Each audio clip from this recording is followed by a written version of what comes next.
After yesterday's racist post by President Trump aimed at the Obamas, and well, yes, we all saw it.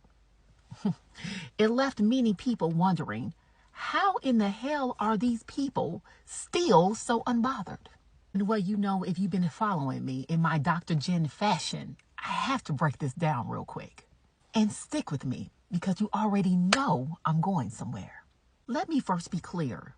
Unbothered does not mean indifferent. Unbothered means regulated. Because you see, behavioral science says that unbothered people notices disrespect. However, their nervous system just doesn't escalate. I want you to write this term down. Parasympathetic dominance. Because you see, that's the state where your body says, I'm safe enough to think. Because you see, most people live in fight or flight. However, unbothered people live in response. Because there is a difference. And here is what happens neurologically. Your brain hates uncertainty more than bad news. So when something inflammatory shows up, panic spikes. See, people like Barack Obama and First Lady Michelle Obama, see, they operate with a strong sense of predictive processing. Write that term down. To have a strong sense of predictive processing, it simply means that you expect projection, you expect disruption, and you expect for people to reveal themselves exactly as they are. Oh yeah. When nonsense show up, you're not surprised by it. You simply would be like, yeah, there it is.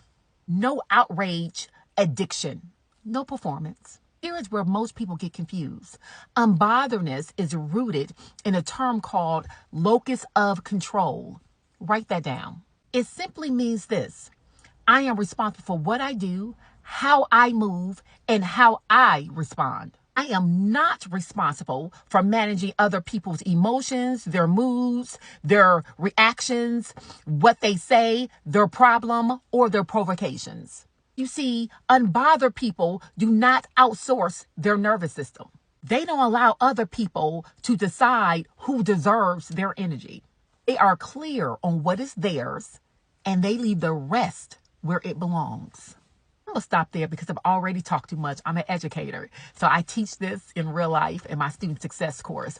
But if you want me to break this down even more, go ahead and comment part 2, and we can keep having these discussions so we can have a better understanding of how unbothered we really are.